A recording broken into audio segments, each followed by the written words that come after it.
Welcome back to Newsmaker Saturday. There may not be a more vexing issue facing the country than immigration. We have been struggling with this issue as long as I've been reporting, which is over 30 years. And we never seem to get to the bottom of the issue. We're going to try to bring you up to date with what's been an unprecedented surge right now on the border with Fox reporter Bill Melugin, who's been on the border now for about 3 weeks. Is that right, Bill? Thank you for joining us. Hey, John, good evening to you. Yeah, that's right. We've been in Del Rio, and we've been here in the Rio Grande Valley, which is the busiest sector along the U.S.-Mexico border. Bill, you spent time in L.A. before you went to Fox National, but before that you were in El Paso, so you've seen this thing from many different angles. Can you just give me a sense on the ground, thumbnail for me, what you're seeing?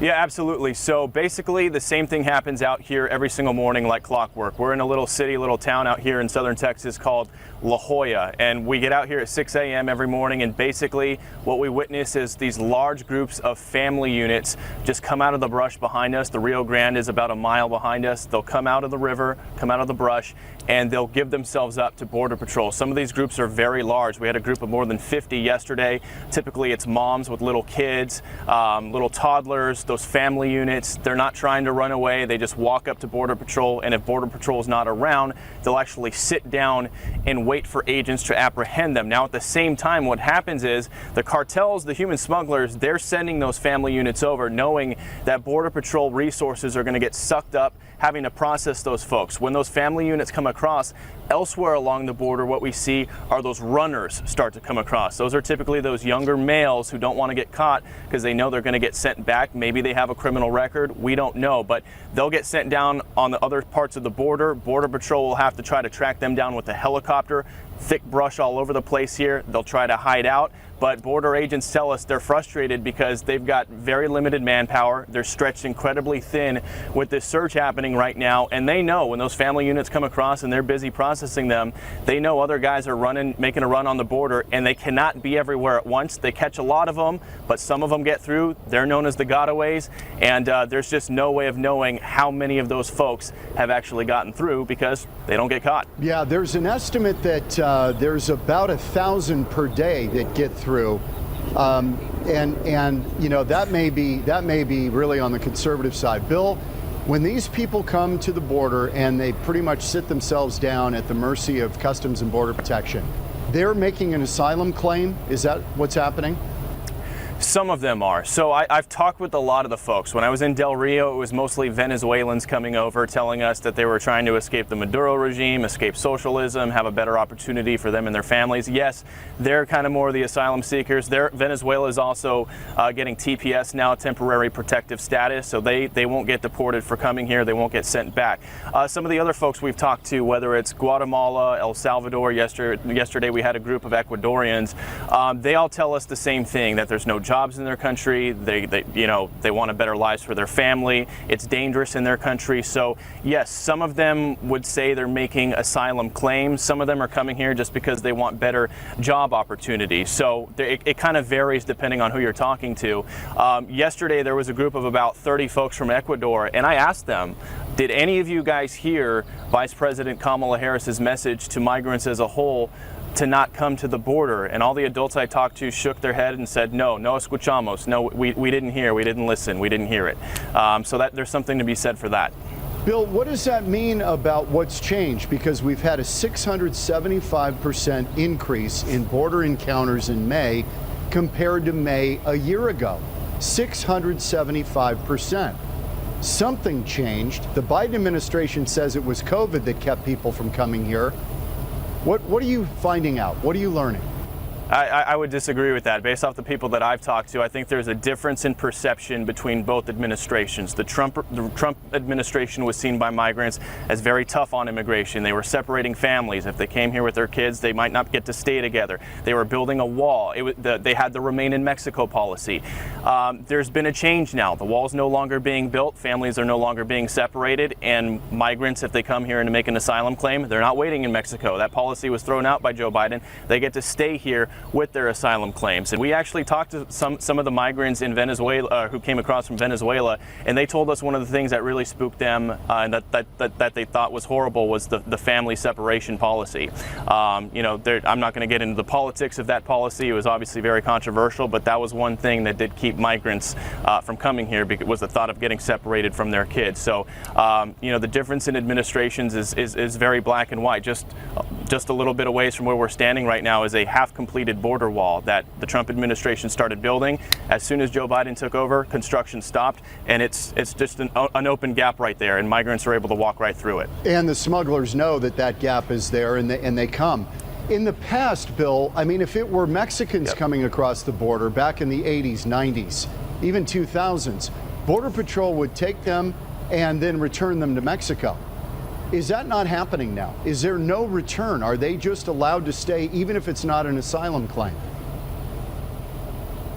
No. So a majority, let's say, young guys coming across from those northern triangle countries, Guatemala, El Salvador, Honduras, if they get caught, they're going to get returned under Title 42. What Title 42 is, for those who don't know, is the Trump era rule. The Trump administration came up with it, and it means we can expel people from the country, return them to Mexico under COVID precautions if the people are coming in from countries with COVID infections. So what the administration has been doing, and the Biden administration, is they kept Title 42, and they've been getting some heat from the more liberal wing of the party saying they need to get rid of it. But what's happening is when these young men, these runners come across, if they get caught, they get put on a bus and they get bussed right back into Mexico under Title 42. It's not a deportation, they're just getting returned. It's not a deportation because they're not getting an immigration hearing, they're not seeing a judge, they're not getting paperwork, they're just getting put on a bus and shipped right back across the border. And border agents tell us what happens is that same day they'll try to get across again with other smugglers. So yes, some people are being returned, but if people are coming with little children or they're those family units, they are not being Title 42'd. If they have little kids, they're not separating the kids, and they're not deporting, or they're not returning the kids. And if that happens, what happens to that family unit? Do they just move on to the interior and on to their destination, or what happens? That's kind of the big question that everybody wants the answer to. I can tell you, every time I've been flying out of McAllen Airport when I'm here, when I fly to Dallas to connect back to LA, my entire flight out of McAllen is full of immigrant families, moms and little kids, and as well as unaccompanied minors. They all have manila folders that say, "Ayúdame, no habla inglés," please help me, I don't speak English. So they're asking people to direct them to where their flight is. So what typically happens is they'll fly into Dallas. Some of them will go to NGOs, non-governmental organizations. Others will go to sponsors in other parts of the country. But we don't have a concrete answer as to what exactly happens when some of these folks get here. Just to give you some perspective, one of the men who came in from Venezuela when I was in Del Rio about a month ago in early May, one of his family members actually messaged me on Instagram because she saw him in our live shot and recognized him and said, do you know what happened to him? Here's his name, he's from Venezuela, can you? And I didn't have any way of finding out where he went. That family member just messaged me this week telling me that he's been in an ICE facility in Atlanta for the past 3 weeks. So wow. I don't think there's a concrete blanket approach as to what happens with everybody who comes across. I think it matters where they're coming from, who they're with, and whether or not they're claiming asylum. Bill, what you're describing to me sounds like chaos. It feels like chaos down here. I mean, you can come down here on certain mornings and we'll be getting video of one group of migrants coming across, then another group will come down the road, there won't be Border Patrol anywhere, then there will be runners going down other parts of the road. And then I'm sure everybody saw those live shots that we had in Del Rio where 100 people are just walking across the river in broad daylight, just walking into the United States as a human smuggler leads them with no fear of being apprehended.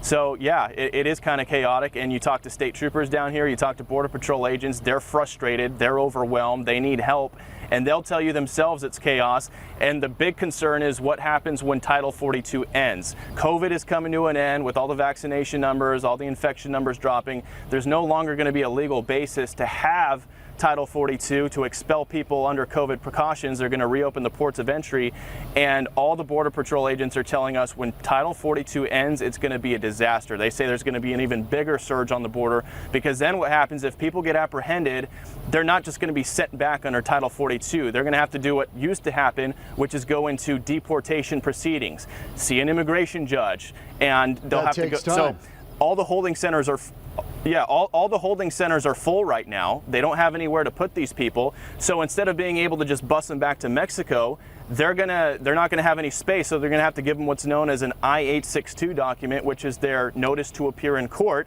Hey, show up for a court date a year from now. Are they actually gonna do it? A majority of them probably won't. So border agents say they're going to expect people to start rushing the border, knowing they'll get a notice to appear and then get let go essentially into the country.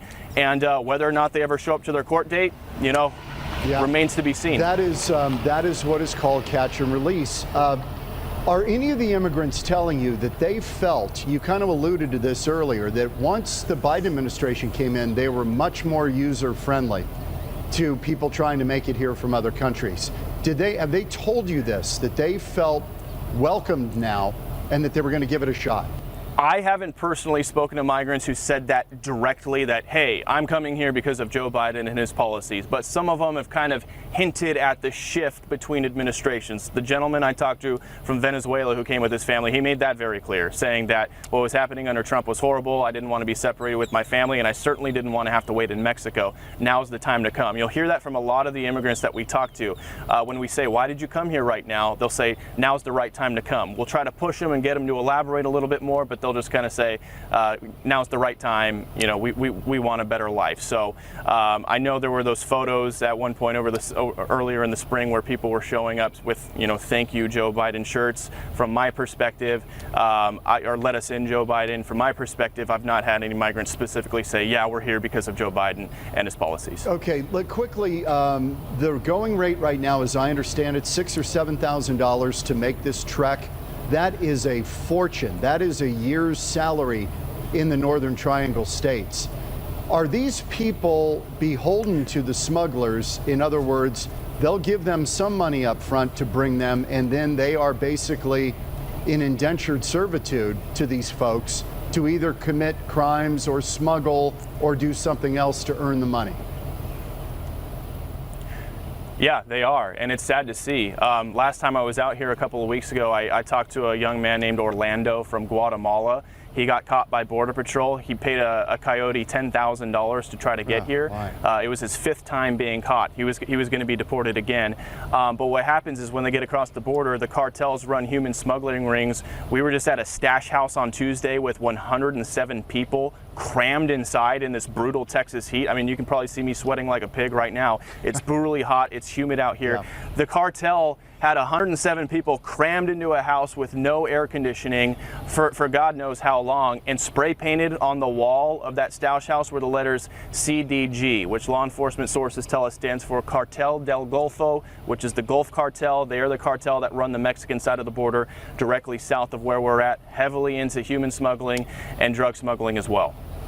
It's incredible. It's incredible. How many reporters do you see from other outlets down there, Bill? I'm just curious how much intellectual curiosity we've got from the national media on this issue.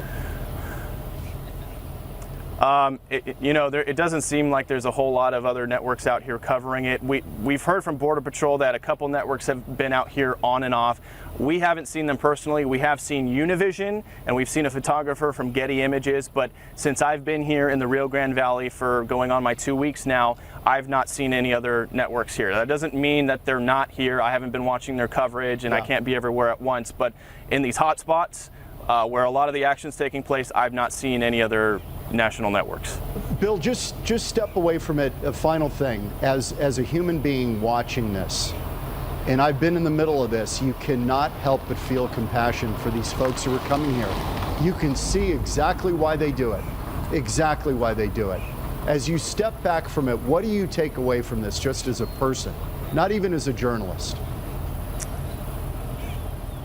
No, I do feel for them. I mean, when I was talking to some of those families in Del Rio, I mean, my heart broke for. I was doing a live shot, and I was trying to talk to people as they were coming out of the Rio Grande, and I asked one guy, "Hablas inglés? Do you speak English?" And he said yes. And I said, "Okay, why are you here right now?" And like, he just broke down in tears and turned away.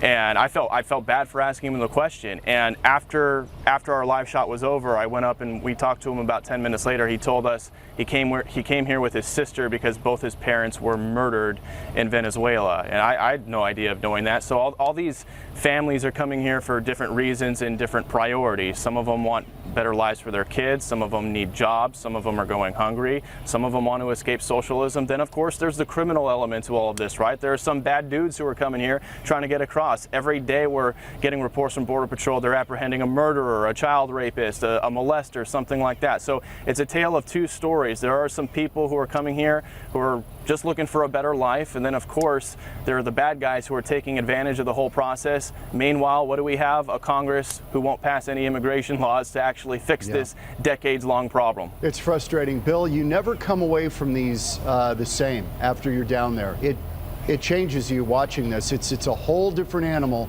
than sitting in Washington, D.C. and thinking you know what's going on. And if you haven't been down there, you have no clue. No clue. Bill Melugin, thank you. And as a Sun Devil, it's great to watch your progress at Fox, and thank you for your time. We appreciate it. Thanks, John. Appreciate it. Bill Melugin. We're back in a minute on Newsmaker Saturday. And by the way, if you want to see a program, past or even this one, go to fox10phoenix.com/newsmaker. You can find the link there to any of our prior programs, and we've got a bunch of really interesting ones. So I hope you check it out. We're back in a minute.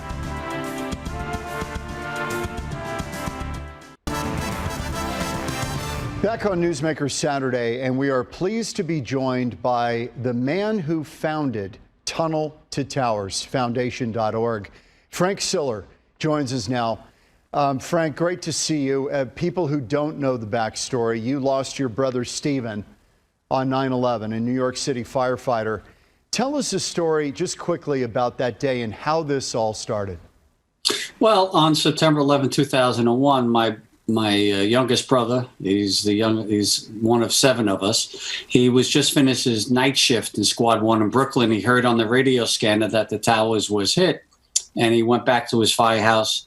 He got his gear and drove to the mouth of the Brooklyn Battery Tunnel, where it was closed for security reasons. So he strapped 60 pounds of fire gear on his back and ran through that tunnel, which is almost 2 miles long, came through the other side to help, went up West Street into what we believe was the South Tower, and while saving other lives, gave up his own. So when we found out what he had done to get there, we, meaning his older siblings, we decided to have a foundation in his honor, and honor for all those who perished that day. And that's how we started the Tunnel to Towers Foundation. Where was your brother supposed to be that day? He was on his way home to play golf with myself, my brother Russ, my brother George. There was the 4 brothers were going to play. We didn't get an opportunity to do that too often. We were so looking forward to it. But, life had another calling for him. And being a firefighter, all first responders, our men and women in uniform, when there's a call to action, they don't run away from the danger. They go right at it. And that's what Stephen did. And it created a call to service for you. Tell me what Tunnel to Towers does, because it is remarkable, the families of first responders and American servicemen and women who've died in the line of duty, serving our country. What you have done for those families is remarkable. Just explain what Tunnel to Towers does. Well, so the first few years we were helping out the children of those who died from first responders. And then when the first quadruple amputee ever survived any war was from my hometown, Staten Island, New York, we went down to visit him at Walter Reed. And I asked him, Sergeant Brendan Morocco, if we could build him a smart home, and he accepted. And it just changed everything in the foundation and what we had to do. So we knew we went to war because of what happened on September 11th. So we wanted to take care of the most catastrophically injured service members. We know that men and women did not come home because, once again, what happened on September 11th, they were protecting us here on our home front. So so another 9/11 didn't happen. So now we take care of the Gold Star families that are left behind for our men and women service members who died protecting us.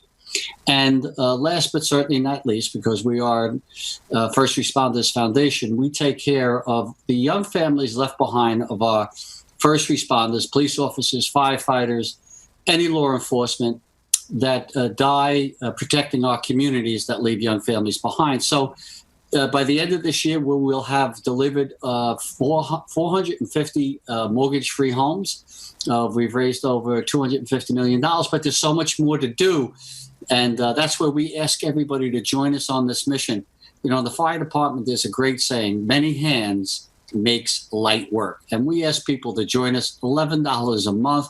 $11 a month, we could take care of not just all the families I just talked about, but I'm talking about in the years and years and years going forward, because there's hundreds of first responders that die every year and so much of our military. Let's put up the graphic. I want people to see it. And as we do, you know, I wouldn't be doing my job if I didn't look into your guys' foundation and take a look at it. And I have to tell you, Frank, the scores from groups like Charity Navigator that look at nonprofits and where the money goes, I think you've about got the highest score there is. Yes, we're proud of it. Look, it bears my brother's image, his name, and what he did. All siblings that are involved in the foundation, which all of us were, we never took a salary, and I still don't, and we're proud of that. We have tens of thousands of volunteers that help us all over America. Last year, 2020, we had over 95 cents of every dollar went to our programs. So we're proud of all that, and it's important that America knows and your viewers know that when they make a donation, it's going where it's supposed to go. They need to know that. And I've got to point out as well, this also was astonishing. Charity Navigator, which looks at all this stuff, they gave you on accountability and transparency a 100 out of 100. Correct. Well, that's why we're transparent. We want everybody to see the good work we're doing and where the money is going, and we're very, very proud of that. Frank, we're coming up on a very tough anniversary, 9/11, 20 years. We're going to show some video from that day, which I'm sure is difficult for all of us and incredibly difficult for you. As you look back and reflect on these 20 years, you lost your brother. I'm sure you lost others who you knew or were acquainted with. What comes to mind as you reflect back on what's happened in the past 20 years? Well, you know, our foundation, our first responsibility is to make sure we never forget. And that's what we're focusing on this year, is for people not to forget what happened 20 years ago. And for the young people that don't even know what happened, for them to come familiar with what transpired, that people were trying to kill us just because we were Americans. And, you know, personally, I am going to be walking from the Pentagon to Shanksville to Ground Zero. It's 525 miles. Wow. Shanksville, by the way, I was there a couple of years ago. It is an amazing national monument. Absolutely it's beautiful. Stirring. It's incredible. Yeah, it's fitting. It's fitting. The tributes are all fitting. And the reason why I'm doing it is because I want to make sure people don't forget. I want to shine a big light on what happened 20 years ago. I'll be coming in on September 11th, walking through the same tunnel that my brother ran through. As the sun is coming up, I'll be laying a wreath at one of the firehouses that he worked at that morning. And so that's one thing that we're doing. And then, of course, we're going to make sure that we read all the names of the over 7,000 men and women in uniform that have died ever since 9/11. And we're going to do that on Veterans Day this year at the Lincoln Memorial. Wow. And and we're going to have so many Gold Star families reading the names of their loved ones. Look, we read the names every year at Ground Zero, right? What happened on 9/11. And it means a lot to the family members, I know, because I am a family member. And so it's never, from what I know, it's ever been read, all the names of those who died protecting our country since 9/11. I did not realize that. Yeah.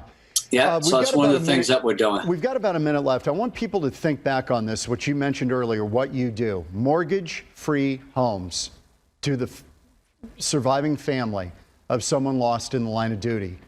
That is an incredible gift. It is. And they have to have children, young children. That is one of the requirements. But just think, if we could make a promise to our military and our first responders that when they go to, protect their community or their country and they give their kids a kiss goodbye and they don't come home, we better take care of them, we meaning Americans. And the Tunnel to Towers Foundation, we can do that. If people go to T2T.org, donate $11 a month, we could keep that promise and that contract with them. You know, the peace of mind that they would have, yes, knowing that if they didn't come home, that the family is going to be taken care of. So this is the promise that we're making at Tunnel to Towers, and we're asking everybody to join us in that promise. Frank Siller, thank you so much. I think your brother Stephen would be incredibly proud of what you've accomplished. Thank you for spending your time. Thank you, sir. It's good to see you. Good to see you. God bless. Tunnel to Towers. God bless you as well, sir. We're back in a minute on Newsmaker Saturday, and one more time as we go to break, Tunnel to Towers Foundation. If you want something to donate to where you know the money's going to where it's supposed to go, this would be it.